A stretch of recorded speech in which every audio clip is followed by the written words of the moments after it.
बाद लाइक लगा कि लाइफ में मतलब कुछ तो करना है, नहीं करोगे तो शादी करा देते हैं लोग। तो मतलब शाबाश बेटा, बहुत बढ़िया।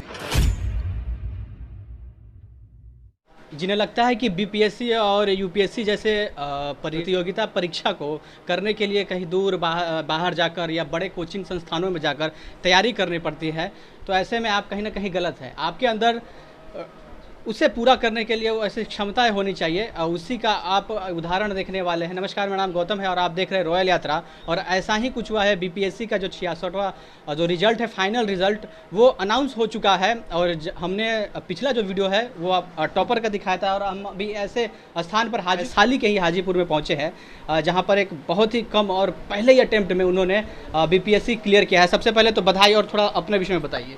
सबसे पहले तो थैंक यू। और मेरा नाम खुशबू कुमारी हुआ। मेरे पापा का नाम नागेश्वर चौधरी, वो एसबीआई में मैनेजर है, ब्रांच मैनेजर। और मेरी मम्मी का नाम सुशीला देवी है, वो गृहिणी है। और मैंने घर पे ही रह के सेल्फ स्टडी से बीपीएससी की पूरी प्रिपरेशन करी है। अच्छा, आपकी उम्र कितनी रही होगी? अभी मेरी एज 23 है, बट जिस टाइम मैंने ये अप्लाई किया था उस टाइम 21 थी मेरी। अच्छा, मतलब काफ़ी आप देख सकते हैं जिस उम्र में अमूमन तैयारी के विषय में सोचते नहीं हैं, उस उम्र में इन्होंने निकाल दिया। यानी कि क्या लगता है कि इसके बाद कहीं थमना है कि यूपीएससी जैसे बड़े वहाँ भी जाना है? बिल्कुल, यूपीएससी में जाना तो ज़रूर है। एक बार तो मतलब अपियर होना है यूपीएससी में। अभी रुकना नहीं है, ये तो मेरी पहली सीढ़ी है। मुझे और भी आगे फ्यूचर में आगे और बढ़ते रहना है। जब आपके मन में ये आया कि मुझे इस क्षेत्र में जाना है, तो आपको लगा था कि फर्स्ट अटैम्प्ट में हो जाएगा? लाइक स्टार्टिंग में जब प्रिपरेशन करती थी तो उस वक्त थोड़ा सा डर लगा रहता था कि कहीं होगा या नहीं होगा। पर जैसे जैसे टाइम बीतता गया और मुझे लगा कि मेरी तैयारी एक अच्छे वे में जा रही है, तब थोड़ा कॉन्फिडेंस आया कि हाँ, मेरा फर्स्ट बार में सिलेक्शन हो सकता है। अच्छा, आपकी दिनचर्या क्या थी? कैसे पढ़ाई करते थे? कोचिंग कहाँ की आपने और स्कूलिंग वगैरह कहाँ की?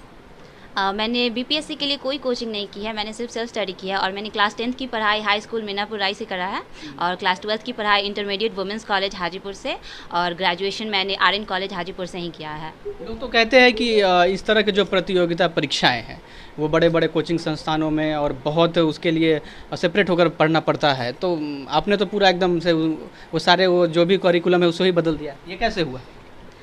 करने वाले बच्चे लोग करते हैं क्लासेस वगैरह, लेकिन मुझे उतना लगा कि जैसे मैंने जब सिलेबस देखा तो मुझे लगा कि ये मैं कर सकती हूँ और सेल्फ स्टडी से कर सकती हूँ। उसके बाद मैंने स्टार्ट किया तो मैं उसमें पूरा रम गई थी। और मेरी लाइक डेली लाइफ जो थी ना, वो ऐसे शुरू होती थी। मैं शाम में कल का टारगेट फिक्स कर देती थी, कल मुझे 4 से 5 चैप्टर फिनिश करना है। और जब तक वो चैप्टर मेरा फिर अगले दिन फिनिश नहीं होता था, तब तक मेरा दिन ख़त्म नहीं होता था। इसी वजह से कभी कभी रात हो जाता था, कभी कभी लाइक आफ्टर 12 o'clock हो जाता था, तो उसी टाइम मतलब दिन रात का कोई ये नहीं रहता था कि कब दिन हुआ और कब रात हुआ। मुझे बताइए, फिर भी कोई गाइड तो करता होगा कि हाँ ऐसे किया जाए, ऐसा नहीं किया जाए, या खुद से ये भी था?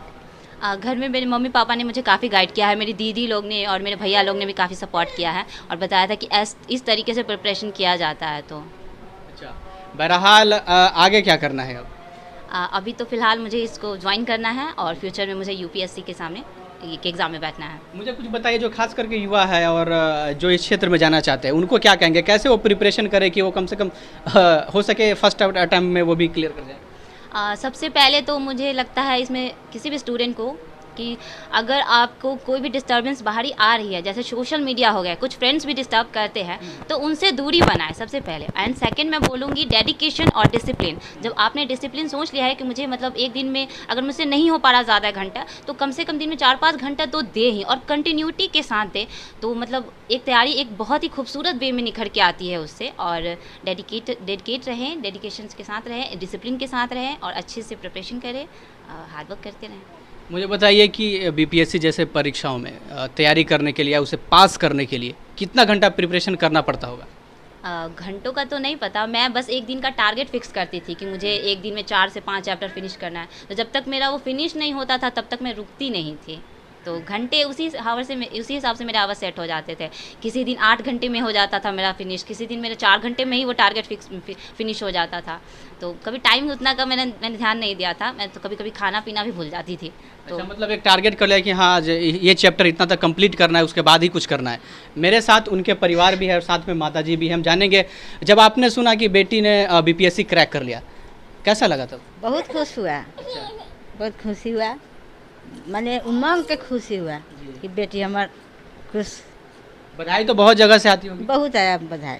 पिताजी भी है, हम जानेंगे। मुझे बताइए सर कि जब आपने सुना कि जो आपकी पुत्री है उन्होंने बीपीएससी क्रैक कर लिया है, और फिर अनुभव बताइए, जब सुना आपने, जो कानों में पहली बार पड़ी, तो कैसा लगा?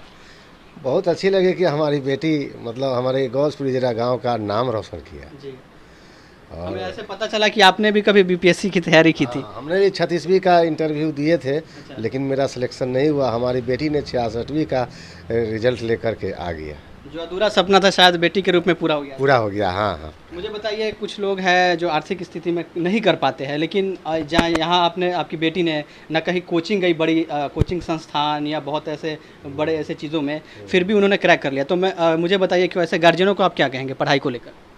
मेहनत करेंगे तो गरीब के बच्चे भी आगे निकलेंगे, वो ज़रूर क्वालिफाई करेंगे, सिलेक्टेड होंगे। बस मेहनत चाहिए। कोई अभी भी आयोग में ईमानदारी है, जो लोग पास करके आ रहे हैं, सिलेक्टेड होके आ रहे हैं। जी, तो अभी आपने सुना, इन्होंने अपनी सारी वृत्तांत बताई, जो भी कहानी है, और जो विस्तृत रूप से जो तैयारी करना चाहते हैं साथियों, तो हमारा साथी जो है, वीडियो मैं उनका जो लिंक है वो डिस्क्रिप्शन में दे दूंगा। वो पूरा ब्रीफली इनसे जानेंगे कि वो कैसे प्रिपरेशन करते हैं, क्या उनका करिकुलम रहता था, दिनचर्या कैसे रहते थे, कैसे तैयारी करती थी, क्या सिलेबल, तो वो सारी चीज़ें वो जानेंगे। बहरहाल इनसे मैं अंतिम में यही जानना चाहूँगा कि सोशल मीडिया का दौर बहुत चल रहा है, कहीं ना कहीं युवाओं भटक रहे हैं। तो मुझे बताइए, जो खास करके युवा है इस क्षेत्र में आना चाहते हैं, लेकिन कहीं ना कहीं वो भटक चुके हैं, तो उनको क्या कहेंगे, कैसे वो उस चीज़ को छोड़े? क्योंकि हमने सुना था कि आप भी सोशल मीडिया पर काफ़ी एक्टिव रहते थे। हाँ, मैं अपनी ग्रेजुएशन के टाइम पे टिकटॉक्स वगैरह थे, तो मैं काफ़ी ज़्यादा सोशल मीडिया पे एक्टिव रहती थी, मतलब बहुत ज़्यादा फ़ोन पे बिजी रहती थी, और पढ़ाई से थोड़ा सा कनेक्शन मेरा कम हो गया था। लेकिन जैसे ही मेरा 31 दिसंबर 2019 को फाइनल ईयर का रिज़ल्ट आया था, तो उसके बाद लगा कि लाइफ में मतलब कुछ तो करना है, नहीं करोगे तो शादी करा देते हैं लोग तो मतलब करना है कुछ लाइफ में। तो उसके बाद फिर मैंने सोचा, और मुझे क्या करना है फ्यूचर में, उसके बाद मैंने अपना करियर डिसाइड किया कि मैंने सोचा कि मुझे बीपीएससी करना है एनी हाउ। तो उसके बाद फिर मैंने सोशल मीडिया जितने भी मेरे अकाउंट्स थे, मैंने सबको डीएक्टिवेट कर दिया। और उसके बाद उस टाइम पे एक कोविड एरा भी चल गया था इत्तेफाक से, तो मुझे टाइम भी मिल गया अच्छे से प्रिपरेशन करने का। तो मैं ये बोलना चाहूँगी स्टूडेंट्स को जो काफ़ी ज़्यादा सोशल मीडिया में रहते हैं लिप्त, तो थोड़ा धीरे धीरे करके अपने टाइम को सोशल मीडिया पे कम करें, और स्टडीज़ पे धीरे धीरे करके थोड़ा टाइम को ज़्यादा बढ़ाएं। मैं तो यही बोलूँगी, क्योंकि अचानक से कोई भी चीज़ आप नहीं बंद कर सकते हैं। सोशल मीडिया का टाइम धीरे धीरे कम करें, और स्टडी के टाइम को धीरे धीरे करके आगे बढ़ाएं, और ऐसे करते करते में ज़रूर आप मतलब हार्ड वर्क करें, आपका भी सिलेक्शन ज़रूर होगा। Good luck. बिल्कुल, आगे के लिए इनके शुभकामनाएं। और साथियों, जो कहते हैं कि आपके पास संसाधन नहीं है, उनसे सीखना चाहिए। ये सेल्फ स्टडी करके, घर पर स्टडी करके, ना दिल्ली, मुंबई या कोटा कहीं जाकर, यहीं पर पढ़कर। लेकिन एक चीज़ मैं कहना चाहूँगा, इनका घर का जो एनवायरनमेंट है वो पूरा एजुकेशनल से जुड़ा हुआ है, और साथ साथ पूरा सपोर्टेबल रहा कहीं ना कहीं, तब जाकर ये क्रैक करे। क्या मैंने करेक्ट कहा? बिल्कुल सही। मेरे फैमिली मेम्बर्स ने मुझे बहुत बहुत ज़्यादा सपोर्ट किया है। मतलब प्रिपरेशन के दौरान मैं डिप्रेशन में भी रही हूँ। हाँ, तो मतलब मैं चिड़चिड़ी भी हो जाती थी, घर में सबको डांटना वगैरह सब रहता था, पर सबने काफ़ी सपोर्ट करा है। और जब मैं डिप्रेशन में रहती थी, सब मुझे सामने बिठा के और बहुत ही अच्छे से प्यार से समझाते थे कि मतलब अगर नहीं हो पा रहा प्रिपरेशन तो थोड़ा टाइम कम कर दो, थोड़ा सा मूवी वगैरह देख लो। तो उसी तरीके से मतलब फिर धीरे धीरे करके। मैं एक आखिरी सवाल पूछना चाहूँगा। हमने देखा है, अक्सर आपके पिताजी से भी पूछेंगे, कि ऐसे प्रतियोगिता परीक्षा में कभी कभी हमने देखा है कि 2 बार 4 बार दिया, नहीं हो पाता है। तो ऐसे में कोई जो स्टूडेंट्स है वो गलत कदम उठा लेते हैं, उसको क्या कहेंगे, कैसे उसे बचाएं? मैं उन्हें यही बोलूँगी कि लाइफ किसी एक एग्ज़ाम पे डिपेंड नहीं करता है, मतलब कभी नहीं डिपेंड करता है। वो बस एक छोटी सी घटना होती है कि अगर एग्ज़ाम क्लियर नहीं हुआ तो बस हो सकता है कि फ्यूचर में आप उससे भी बड़े एग्ज़ाम को क्लियर करें। तो उम्मीद कभी नहीं छोड़े। उम्मीद एक ऐसी किरण है जिसको आप हमेशा बांधे रखें। कोई बात नहीं, अगर एक में नहीं हुआ एग्ज़ाम क्लियर तो हम दूसरा देंगे, दूसरा नहीं हुआ हम तीसरा देंगे, बट हम रुकेंगे नहीं और मेहनत करते रहेंगे। और डिप्रेशन जैसी स्टूडेंट्स होते हैं, कभी कभार गलत कदम उठा लेते हैं, तो उनके लिए मैं ये बोलना चाहूँगी कि परिवार के साथ बातों को साझा करें, अपने मन के अंदर कुछ भी ना दबाएं। साझा करने से बातों को आपके लोग सपोर्ट करेंगे और आपको एक सही गाइड मिलेगा, और जिससे आप अच्छा बेहतर परफॉर्म करेंगे। मैं उनके पिताजी से भी जानना चाहूँगा। आप एक पिता रह चुके हैं, अनुभवी है, और साथ ही साथ बैंक कर्मी रह चुके हैं, तमाम तरह की दुनिया आप देख चुके हैं।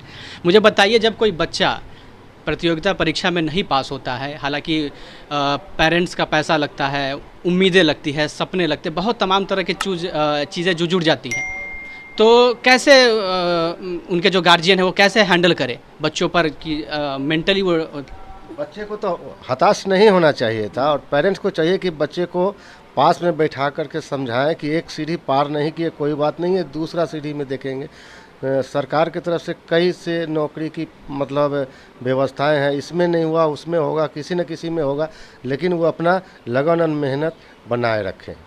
बिल्कुल, ये बहुत अच्छी इन्होंने बात कही और हम तमाम लोगों से भी अपील करना चाहते हैं कि ज़िंदगी सिर्फ एक परीक्षाओं पर नहीं टिकी होती है। बहुत इन्होंने सुंदर कहा। बहरहाल आगे की रिपोर्ट भी दिखाएंगे और तमाम तरह के लगातार हम न्यूज़ भी कवर कर रहे हैं और साथ ही साथ आगे वाले 2-3 एक ऐसे इंटरव्यूज़ हम लेने वाले हैं। एक तो उन्होंने बहुत ही जो हमारे टीचर है उन्होंने निकाला है, तो जल्दी वो वीडियो भी देखने जाते हैं। पुनः मैं आप सभी को फिर से बधाई देता हूँ आगे के लिए। तो आज के लिए फ़िलहाल इतना ही, धन्यवाद, नमस्कार। अगर वीडियो अच्छा लगा तो लाइक कीजिए और साथ ही साथ अगर कोई क्वेश्चन रहा तो ज़रूर कमेंट के माध्यम से हमें से पूछिए, हम ज़रूर उसका रिप्लाई देंगे। जय हिंद, जय भारत।